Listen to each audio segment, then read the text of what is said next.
Guys, I just watched that fight kanina. Suarez versus Navarrete or Navarrete versus Suarez. Ano man, paano nyo man i-pronounce or sabihin siya. So, first things first, ang nangyayari nga, si Navarrete pa rin yung champion sa WBO 130 pounds. First professional loss ni Suarez. Yung laban kasi na end up sa technical decision. Naging controversial yung laban nito.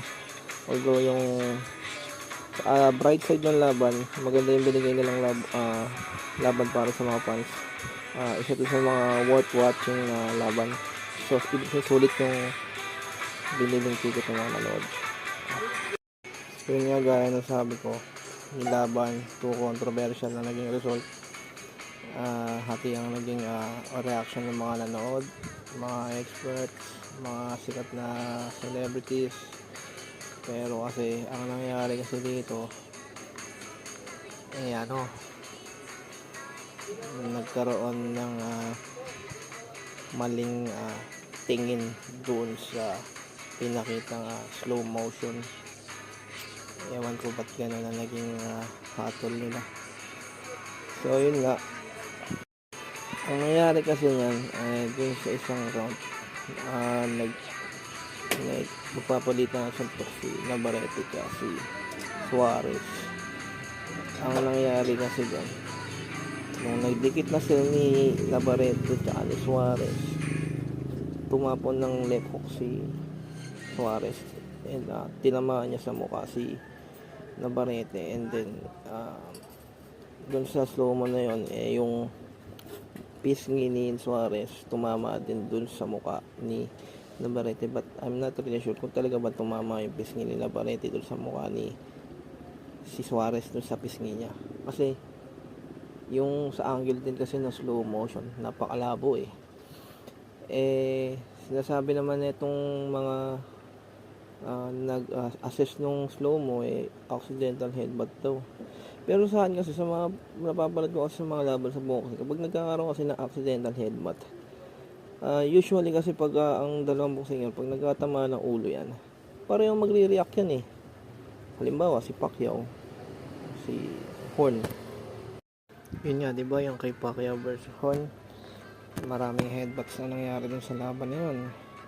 Yun talaga malinaw na may intentional na headbutt na nangyayari dun sa dalawang boksingero, and parehong nakaramdam nung pinsala or yung nakaramdam sila nung aray dun sa headbutt.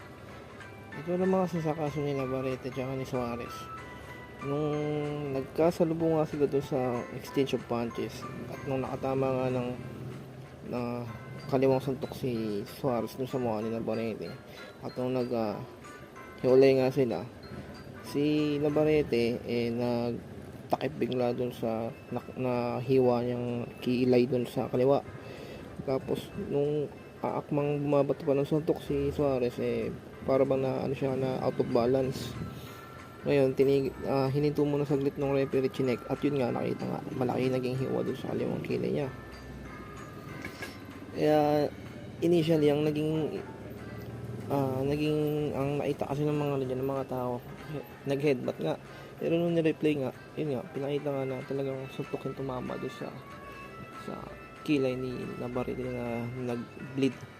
Alam nyo, may isang similar na situation na nangyari dyan sa kaso ni Navarrete at kay Suarez. Kung naalala nyo yung laban ni Tyson Fury versus Otto Wallin. Sa pagkakatanda ko rin kasi noon, yung kay Tyson Fury, sobrang laki rin yung naging hiwa niya dun sa kilay niya. Tulad din lang nangyari kanina kay Navarrete. Yung kay Fury, naligo rin siya dun sa dugo niya. Tagas na tagas din.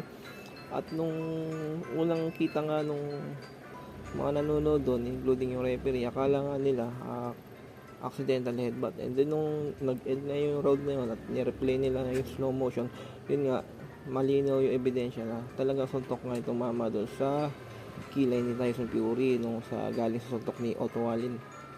Yun nga, sa naging kaso ni Navarrete, yun yung unang naalala, yung sa kaso ni Tyson Fury, nung nagkaroon siya ng malaking cut laban doon kay Otto Wallin.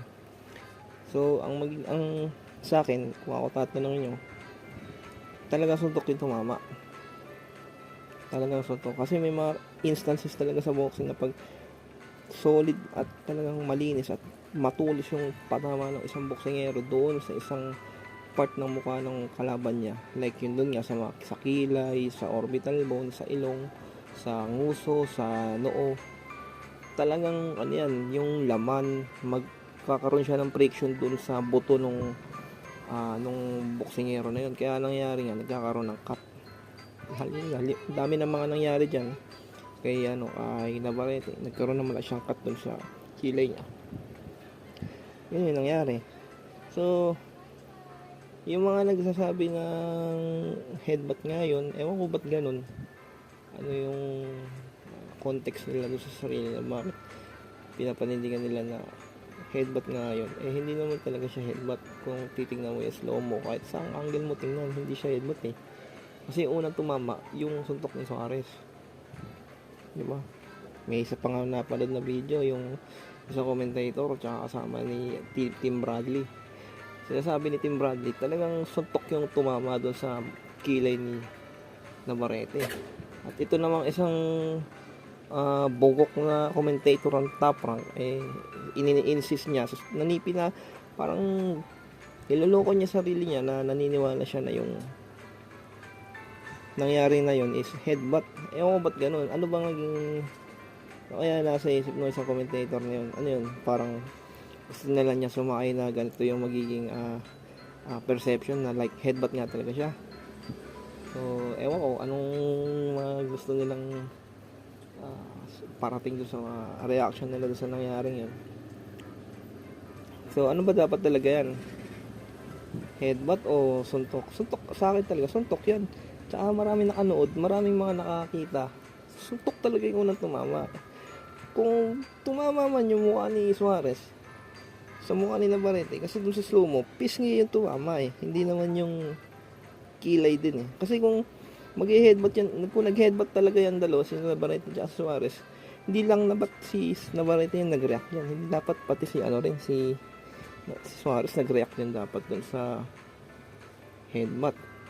Kasi marami na tayong mga napanood na boxing fights ganun, pag nag-accidental headbutt, pareho yan nagkakaroon ng initial reaction na nasaktan nga sila sa untugan, tapos tinitigil mo na ilang minuto para mapagpahinga. Syempre ewan ko ba't ganun yung case. Sa kaso ni Suarez, hindi naman siya hindi naman siya nasaktan dun sa headbutt na sinasabing headbutt no. Kasi ang talaga naman pinakita dun sa video, suntok, diba? So you guys be the judge. Sa mga nakapanood ng live ng laban, ako talaga paliwala, ako talaga suntok yung tumama.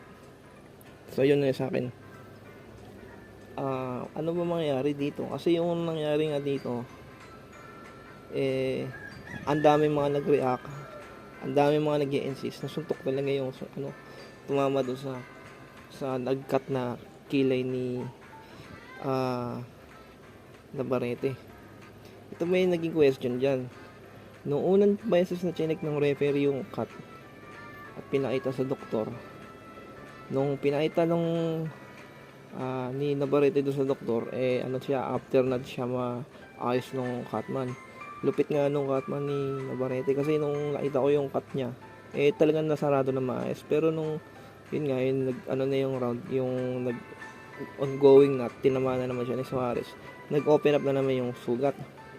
Ngayon, ito nangyari nung pangalawang beses na chinek nung doktor yung cut, doon na nila tinigil. Siguro ayun nga, may isang angulo dyan na may boxing politics na like, kaya siguro nila tinigil yung lawan kasi ayaw nilang matalo si Navarrete, since doon sa scorecards nakikita nga nila na lamang naman si Navarrete doon sa judges. O ang ginawa lang nila para yun nga, hindi disgrasya yung career ni Navarrete doon sa top rank, dinaanan lang nila sa technical decision, di ba? Grabe naman yung tinigil agad, isang cut pa lang yun. Nahiya naman sina Tyson Fury, nahiya naman sina Bado Jack, nahiya naman sina Sebastian Pundora, nahiya naman sina Tim Su, nahiya naman yung mga ibang boksingero na may malalang cut, tulad na lang nitong si isang boksingero super middleweights or middleweights si Arthur Abraham. Grabe yun, basag ang panga. Pati rin sila Oscar Valdez, nahiya naman sila. Na-arouse pa rin nila yung laban kahit ganun kalala yung mga injuries nila. Kaya naman sa mga yun, ewan anong kabulukan ng meron dito sa California State Athletic Commission na to. Ay nako, another black eye of boxing. Magiging resolution dyan, review nga ulit nung California State Athletic Commission yung slow-mo, and itong si WBO ni-review rin. And there's a possibility na ma-overturn nga yung decision, like instead na maging technical decision win by for Navarrete, magiging technical knockout siya in favor to Suarez. So yun nga, pwede maging champion si Suarez kung gano'n yung mangyayari. Pero sa akin, kahit ano na mangyari, since naging controversial nga yung laban, para sa akin kailangan nila ng rematch. Kasi on the bright side ng laban, maganda talaga yung naging bakbakan nila. From the very first round hanggang sa itinigil yung laban. Talagang siso yung yung momentum ng isa't isa. May times na nasasaktan ni Navarrete si Suarez, may times din na nakakatama ng solid si Suarez kay Navarrete, and so on. Yun nga. So sa akin, kahit ma-overturn yung decision in favor to Suarez, and sana magkaroon ng rematch. Kasi tulad nga na nabanggit ko, ito yung mga klase ng mga laban na worth watching, and magiging sulit yung pagbili mo ng ticket kung manonood ka ng live doon sa mismong venue ng laban. So yan lang reaction ko dyan. Peace out. Yung update nga na nilabas, ito pahabol na din yung laban ni Navarrete at ni Suarez. Possible na mapalitan nga yung result. Magiging no contest na lang siya. So yun nga, tulad na nabanggit ko, kahit ano man maging overturn dyan, either favor kay Navarrete kay Suarez, kailangan nila ng rematch. Yun nga, rematch, yun na lang talaga paraan dyan. Since maganda naman yung pinakita nila, at palagi ko magiging mabenta naman yung laban na yan. So yun lang, peace out.